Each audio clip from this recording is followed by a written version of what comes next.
2021లో 17 కాలేజీలు మెడికల్ కాలేజీలు ఆర్భాటంగా వర్చువల్గా 17 కాలేజీలు పునాదులు వేశారు. ఆ 17 కాలేజీల పరిస్థితి ఏంటి?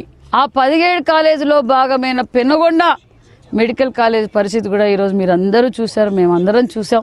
మరి 21లో మొదలుపెట్టి 23కంతా కాలేజీలన్నీ పూర్తి చేస్తానని చెప్పి జగన్మోహన్ రెడ్డి గారు ఆ రోజు వాగ్దానం చేశారు. ఎన్ఎంసీ పర్మిషన్లు కూడా లేవు ఆ రోజు జగన్మోహన్ రెడ్డి గారు ప్రకటించిన రోజు. మన ముఖ్యమంత్రి గారు, డిప్యూటీ సీఎం గారు, మరి సత్యకుమార్ యాదవ్ గారు పీపీపీ మోడల్లో 10 మెడికల్ కాలేజీల్ని మళ్ళీ ప్రాణం పోయాలని ఆలోచన చేశారు. దాన్ని జీర్ణించుకోలేక జగన్మోహన్ రెడ్డి గారు విషం కక్కుతున్నారు. ఎమ్మెల్యే అవగానే మంత్రి అవగానే కొత్త పిచ్చోడు పొద్దురగడు అంటారు చూసావా, ఆ విధంగా ఉంది సవిత ప్రవర్తన. తనకు ఓట్లేసి గెలిపించిన ప్రజలకి ఈరోజు మెడికల్ కాలేజీని పూర్తి చేయాల్సిన బాధ్యత మంత్రికి లేదా జిల్లాలో? ఈరోజు చంద్రబాబు నాయుడు మీద ఒత్తిడి తీసుకొచ్చి ఆ కాలేజీని పూర్తి చేయడం ఆమెకి చేత కాదు.